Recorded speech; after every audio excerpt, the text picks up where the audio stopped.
इसका आइडिया मुझे तब आया जब मैंने इससे पहले 2021 में उकाड़ा से चाना बॉर्डर तक पैदल सफ़र किया। फिर मुझे ख्याल आया कि मुझे जो है वो मक्का मुकरमा भी पैदल जाना चाहिए और हज के लिए पैदल सफ़र करना चाहिए। अच्छा, तो आपने सफ़र का आगाज़ किया तो इसके लिए कोई परमिशन वग़ैरह की ज़रूरत होती है? तो अगर तो किसी ने अपने घर में ठहरा दिया तो वहाँ रुक गए हैं, नहीं तो किसी होटल में रुके हैं। अगर कुछ भी नहीं है तो फिर टेंट लगा के तो उसके अंदर बात जो है वो सिंगल बंदे को वीज़ा नहीं देता है। अच्छा। क्योंकि हर मुल्क की अपनी पॉलिसी होती है बिल्कुल। और हर मुल्क के साथ अपनी पॉलिसी होती है।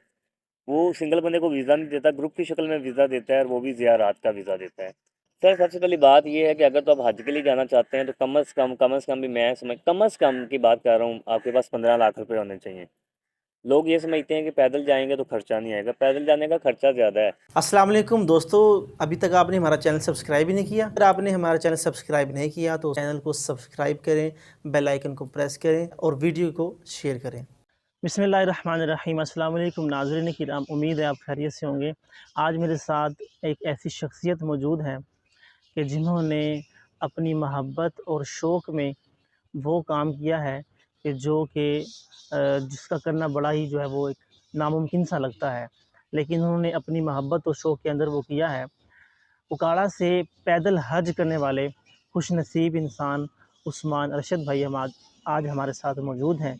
तो इनसे जानते हैं इनके सफ़र के बारे में, कि सफ़र कैसा गुज़रा और कुछ वहाँ के हालात वाक़ियात। तो हमारे साथ रहिएगा। अस्सलाम वालेकुम उस्मान भाई। वालेकुम अस्सलाम। उस्मान भाई कैसे हैं आप? अल्हम्दुलिल्लाह। उस्मान भाई ये बताएँ कि ये आइडिया आपको कहाँ से आया? किसी से इंस्पायर हुए थे या खुद ही बैठे जो है आपको ये आइडिया आया और आपने जो है इसका सफ़र का आगाज़ किया? नहीं मुझे पैदल चलने का तो शुरू से ही शौक़ है और इसका आइडिया मुझे तब आया जब मैंने इससे पहले 2021 में उकाड़ा से चाना बॉर्डर तक पैदल सफ़र किया था। अच्छा। तो तब मैंने पैदल सफ़र किया तो उसके बाद फिर मुझे ख्याल आया कि मुझे जो है वो मक्का मुकरमा भी पैदल जाना चाहिए हुँ। और हज के लिए पैदल सफ़र करना चाहिए। उस सफ़र के बाद फिर मैंने इस सफ़र पर होमवर्क शुरू किया। अभी तकरीबन 1 साल जो है वो मैं इस पर लगा रहा, कहाँ-कहाँ से गुज़र कर जाना है, कौन सी मुश्किलात होंगी, तमाम होमवर्क किया और उसके बाद फिर मैंने ये सफ़र शुरू किया। यानी कि आपको पैदल चलने का शौक़ हाँ जी, पैदल चलने का तो मुझे शुरू से ही शौक़ है। है। जब आपने इरादा किया तो घरवालों से आपने मशवरा भी किया होगा, तो उन्होंने इजाज़त दी? घर वाले चूँकि शुरू से सपोर्टिव हैं तो पहले सफ़र में तो उन्होंने इजाज़त दे दी थी, क्योंकि वो पाकिस्तान के अंदर ही था। तो इसमें वो थोड़ा-सा इसलिए कह रहे थे कि पाकिस्तान से बाहर भी जाना है, यानी कि दूसरे ममालिक बिल्कुल। में से भी गुज़र कर जाना है। लेकिन चूँकि वो सपोर्ट करते हैं शुरू से तो उन्होंने इस सफ़र में भी इजाज़त दे दी। अच्छा, आप अकेले गए थे या आपके साथ कोई और भी थे? यहाँ पाकिस्तान के अंदर तो ईरान बॉर्डर तक मेरा भाई और भांजा मेरे साथ थे, लेकिन वो बाइक पर साथ थे। अच्छा, अच्छा। जी, मैं पैदल होता था, वो बाइक पर मेरे साथ होते थे। उसके बाद फिर ईरान में 2 लोग और मुझे मिल गए थे, तो वो फिर मेरे साथ थे। नहीं, आपका उनसे पहले था या? नहीं, मैं तो रास्ते में ही था, तो उन्होंने मेरे से राब्ता किया था। वो मेरे से काफ़ी देर बाद उन्होंने सफ़र शुरू किया था और फिर मैं चूँकि उनसे आगे भी था, तो उन्होंने कोयटा से ईरान बॉर्डर तक फिर बस पर सफ़र किया ताकि वो मुझ तक पहुँच सकें।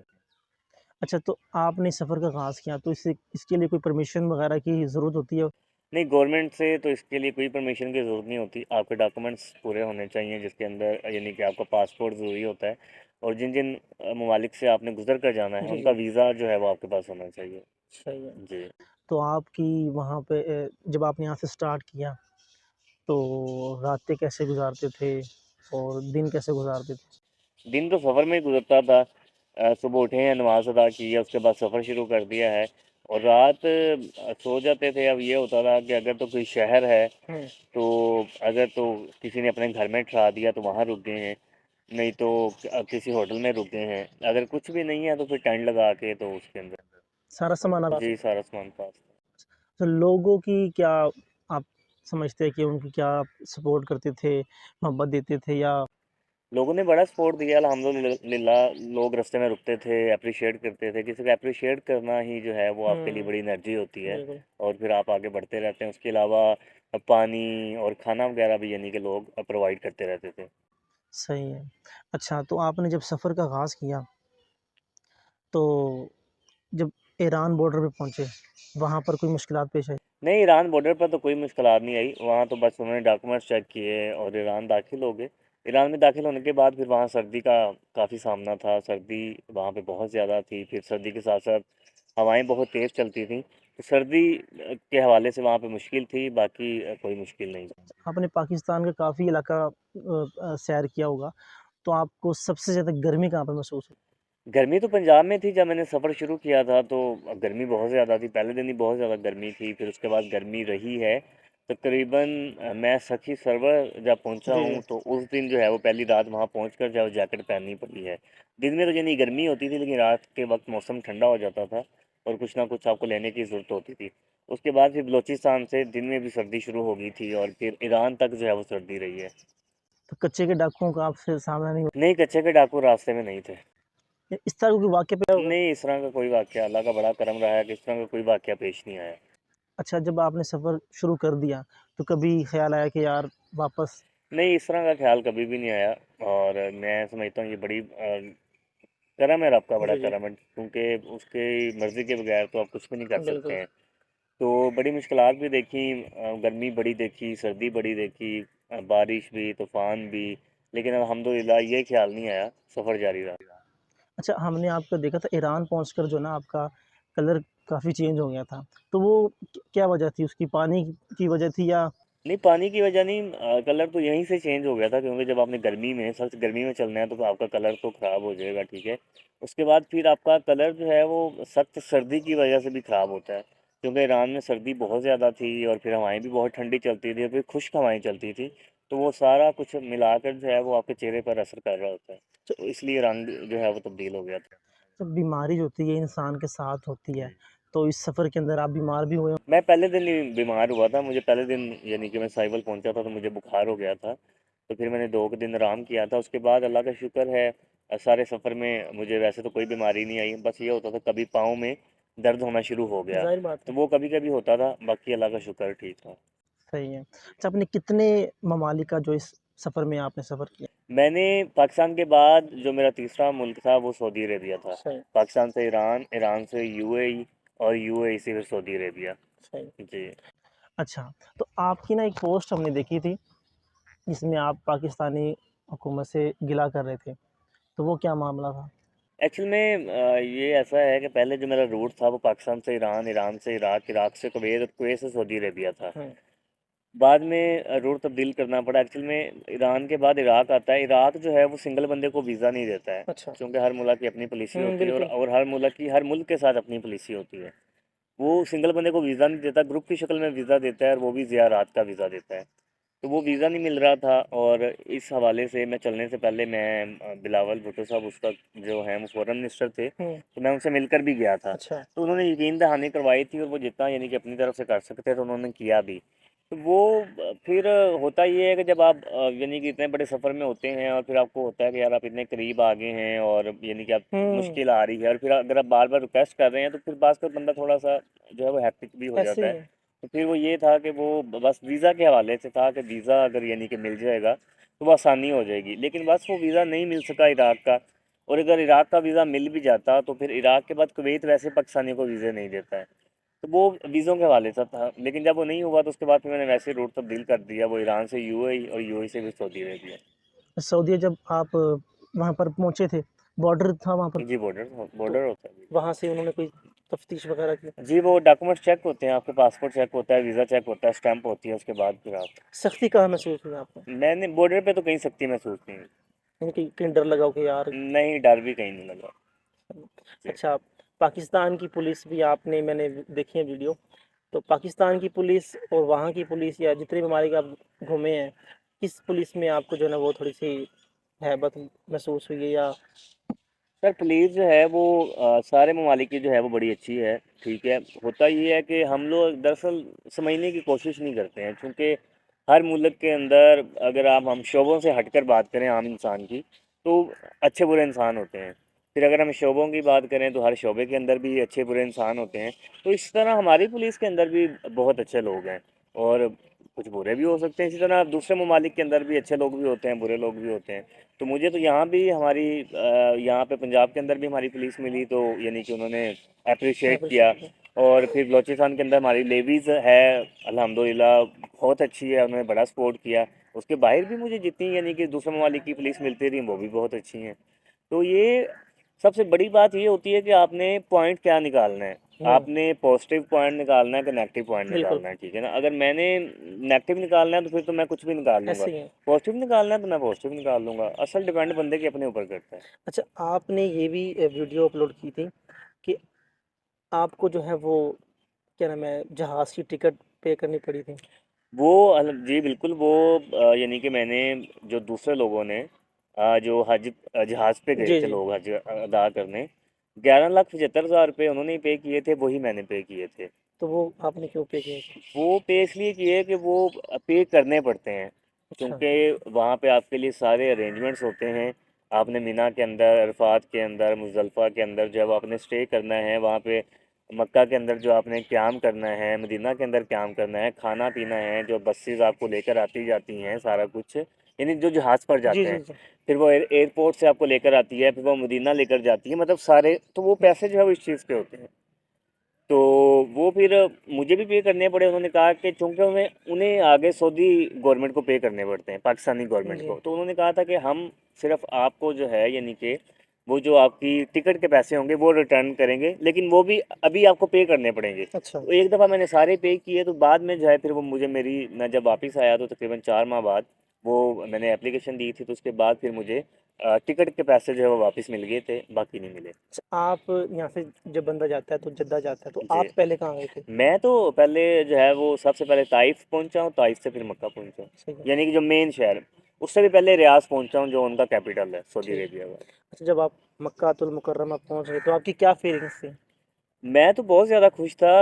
एक बार तो मैं भी सोच रहा था, मुझे भी यकीन नहीं आता था कि मैं पैदल पहुंच आया हूँ। तो होता ही है कि मतलब बहुत सारे लोग जो जहाज़ पर भी जाते हैं, वो जब पहली नज़र पड़ती है, कुछ लोग रो पड़ते हैं, कुछ लोग खुश होते हैं। तो वो लाजमी नहीं है कि हुँ, पहली मरतबा ही आपने रोना ऐसे ही है। है। वो चूँकि आप वहाँ पे इतने दिन गुजार रहे होते हैं, तो वो आप किसी और दिन भी रो सकते हैं, या एक्चुअल में रोना तो आपको ऑटोमेटिकली आना है ना, ज़बरदस्ती तो सही कोई नहीं बात रो है, सकता है। बिल्कुल। तो वो मैं पहले दिन तो मैं अल्हम्दुलिल्लाह बहुत ज़्यादा खुश था, और मैं रब का जितना शुक्र अदा कर सकता था मैंने किया। अच्छा, लोगों को जब वहाँ पता चलता था कि यार ये भाई पैदल हैं, तो लोगों का क्या रिएक्शन था? लोग अल्हम्दुलिल्लाह लोगों ने बड़ा सपोर्ट किया है, बड़ा प्यार दिया है। यानी कि लोग, कुछ लोग बड़े जज्बाती भी हो जाते थे, क्योंकि दरअसल उन्हें मोहब्बत तो सही आगे बात है। आगे हमारे हजूर से बिल्कुल, है ना, मोहब्बत सल्लल्लाहु तो। अलैहि वसल्लम। तो इसलिए फिर वो लोग बड़े जज्बाती भी हो जाते थे, वो बड़े खुश भी होते थे, लोग बड़ा प्यार भी देते थे। लोगों ने बड़ा सपोर्ट किया। सऊदी हुकूमत से भी आपकी मुलाकात हुई नहीं, थी? मेरी मुलाकात नहीं हो सकी। उसकी वजह मैं बहरहाल ये समझता हूँ कि जब तक आपकी गवर्नमेंट, अपनी गवर्नमेंट आपको पीछे से सपोर्ट ना कर रही हो और फिर आगे वो इतला ना कर रही हो, तो उसके बगैर मुमकिन नहीं होता है। सही। हाँ जी, तो वो मेरी तो बहरहाल उनके किसी ऑफिशियल से मुलाकात नहीं हो सकती। नहीं, वो आप किसी से मिले थे शायद, वो नहीं, वो मैं सऊदी गवर्नमेंट के तो किसी से नहीं मिला था, वो हमारे ही यानी कि अच्छा, अच्छा। जो पाकिस्तान के ही इधर यानी कि जो हज के उधर यानी कि थे, हज के मामला को देखते थे, डायरेक्टर थे, उनसे मेरी मुलाकात अच्छा, हुई थी। प्रॉपर्ली आप जो व्लॉगिंग व्लॉगिंग भी करते थे, तो इसमें आपका कोई साथ देता था या आप नहीं, मैं खुद ही करता था। सही है। हाँ जी, वीडियोस तो मैं खुद ही बनाता था। अच्छा, अल जज़ीरा वालों ने भी आपसे इंटरव्यू लिया, जी। तो कितने ममालिक की जो है वो मीडिया ने आपसे इंटरव्यू लिए हैं? एक्चुअल में वो वाला जो इंटरव्यू है वो लेकर गई थी मुझसे न्यूज़ एजेंसी।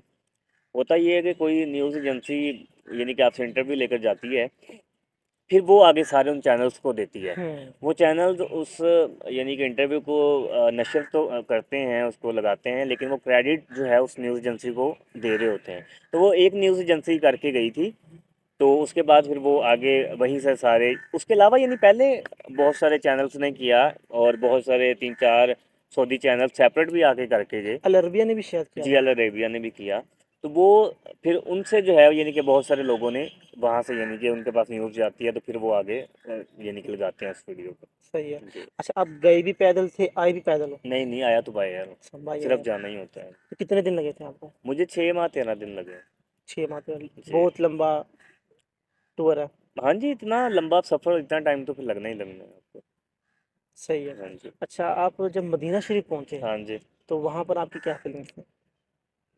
वाह, वो तो अल्हम्दुलिल्लाह वहाँ तो सुकून ही बड़ा है, ठीक है। यहाँ से जितने भी लोग जाते हैं, अगर आप उनसे सवाल करेंगे तो मक्का में भी सुकून है, लेकिन 99% लोग आपको यही कहेंगे कि मदीना में ज़्यादा सुकून है, क्योंकि हमें हमारे हजूर सल्लल्लाहु सल्लल्लाहु अलैहि अलैहि वसल्लम। वसल्लम से ज़ाहिर सी बात है मोहब्बत बहुत बेशक। ज़्यादा है। और चूँकि वो एक्चुअल में है ये भी कि मक्का का थोड़ा एरिया जो है वो थोड़ा ज़रा कम एरिया है, तो वहाँ पे चूँकि जो पुलिस है तो वो उन्होंने अपनी यानी कि चीज़ों को मेंटेन रखना होता है, वो फिर लोगों को एक जगह पे खड़ा नहीं होने देते।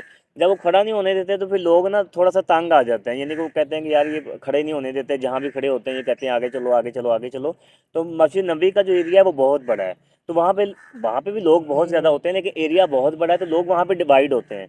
कोई कहीं बैठा है, कोई कहीं बैठा है, कोई ऐसे कहीं बैठा है, और वैसे सेने भी हरम के अंदर। जी, जी। तो वहाँ पे भी लोग वैसे भी सुकून ज़्यादा महसूस कर रहे होते हैं, चूँकि रोज़ा मुबारक सामने होता है, बिल्कुल। तो इसलिए फिर वहाँ पे अल्हम्दुलिल्लाह मैं तो वहाँ पे भी बहुत ज़्यादा खुश था। अच्छा, वहाँ यानी सऊदीया के अंदर हज के लिए आप कितने दिन आप रहे थे वहाँ पे? यानी सऊदीया दाखिल होने से लेकर के अगर बात करूँ तो मेरा ख़्याल है तकरीबन मैं कोई 4 माह रहा होऊँगा। अच्छा। जी, मतलब सऊदीया दाखिल होने से लेकर। तो बाकी मैं फिर मक्का मदीना फिर मेरा आना-जाना लगा रहता था। यानी कि सबसे लंबा टूर टाइम जो है वो सऊदीया में, जी, माशाल्लाह सऊदीया आपने में गुजारा रहा। हाँ जी। हुज्जात में से। जी। तो ये 2 महीने के अंदर आपने सफ़र तय कर लिया था? नहीं, नहीं, नहीं, ये ये पाकिस्तान से लेके कहाँ सऊदीया तक? तक? नहीं, नहीं, नहीं, नहीं। ये तो ओवरऑल जो है वो यानी कि 6 माह 13 दिन है। सऊदीया के अंदर यानी कि मक्का पहुँचने तक तो यानी कि कुछ दिन लगे थे ना। हुँ। वैसे ओवरऑल जो टाइम है वो 9.5 माह है। अच्छा। ओवरऑल टाइम सर ये मिला के 9.5 माह बनते हैं। सही। वो 4 माह आपको अंदर बता रहा हूँ। वो ठीक है। आप दो आप क्योंकि तो वहाँ पे नहीं, पैदल ही नहीं। चले आप? हाँ जी, हाँ जी। तो वो वैसे तो 9.5 माह है। सही। हाँ जी, यानी कि सऊदीया में दाखिल होने से लेकर मक्का तक तो कुछ दिन में मैं पहुँच गया था। बाकी तो फिर वहाँ पे यानी कि टाइम जो है वो गुज़ारा है मैंने। हुँ। उस्मान भाई, अभी तो आपका थोड़ा-सा वक़्त लिया, इंशाल्लाह आपसे जो है रिक्वेस्ट भी करेंगे। आगे हम नेक्स्ट रखेंगे, उसमें वाक़यात से आपसे शेयर करेंगे। जी, इंशाल्लाह। तो अच्छा, अब ये बताएँ कि अगला आपका इरादा कहाँ का है? नहीं, अब फ़िलहाल तो कहीं का इरादा नहीं है, और अगर हुआ भी तो वो पैदल का तो कोई इरादा नहीं है। सब क्योंकि बाइक? हाँ जी, हाँ जी, बाइक या बाई एयर, क्योंकि पैदल के लिए आपको टाइम बड़ा चाहिए होता है, और सारी ज़िंदगी आप पैदल चल सकते हैं, लेकिन ये है कि अल्लाह ना करे अगर आपके आगे पीछे कोई ना हो, मतलब सही बात है। फैमिली ना हो या कुछ भी ना हो, बिल्कुल। फिर चल सकते हैं। दूसरा ये है कि फिर हमें वीज़ों का बड़ा इश्यू होता है, तो इसलिए पैदल तो नहीं, यानी बाई एयर बाइक पर जैसे जैसे भी जहाँ जहाँ का मौका मिलता रहा तो वो अब इस तरह से सफ़र होगा। तो जो दोस्त पैदल चलने का इरादा रखते हैं या इस तरह के टूर का, उनके लिए क्या पैगाम है? सर सबसे पहली बात ये है कि अगर तो आप हज के लिए जाना चाहते हैं तो कम अज़ कम भी मैं समझ कम अज़ कम की बात कर रहा हूँ, आपके पास 15 लाख रुपए होने चाहिए। लोग ये समझते हैं कि पैदल जाएंगे तो खर्चा नहीं आएगा, पैदल जाने का खर्चा ज़्यादा है, क्योंकि यानी कि हज की फ़ीस उस साल जो भी होगी वो तो आपने अदा करनी है। उसके अलावा जो इतने माह में आपने खाना है पीना है वीज़ाज़ लेने हैं तो वो उन सारों का खर्चा भी, और अगर आपने उम्रा के लिए पैदल जाना है तो कम अज़ कम 5 लाख रुपए आपके पास होने चाहिए। बाकी भी आपके पास आपका पासपोर्ट होता है, पाकिस्तान से ईरान, ईरान से यूएई, यूएई से सऊदी अरेबिया जाएंगे, आप वीज़ास लेंगे, और बाकी चलने की कैलकुलेशन आपकी अपनी होती है। आपने कब चलना है, कब पहुंचना है, एक दिन में कितना चलना है, कब यहाँ से चलेंगे, कब पहुंचेंगे, उसमें मेरा कोई अमल दखल नहीं, क्योंकि मुझे उसका आइडिया नहीं है, तो वो सारा आपका अपना होगा। चलें, शुक्रिया नाज़रीन किराम, इंशाअल्लाह आगे भी आप उस्मान भाई को हमारे साथ देखेंगे। अभी के लिए इजाज़त दीजिए। अल्लाह हाफ़िज़।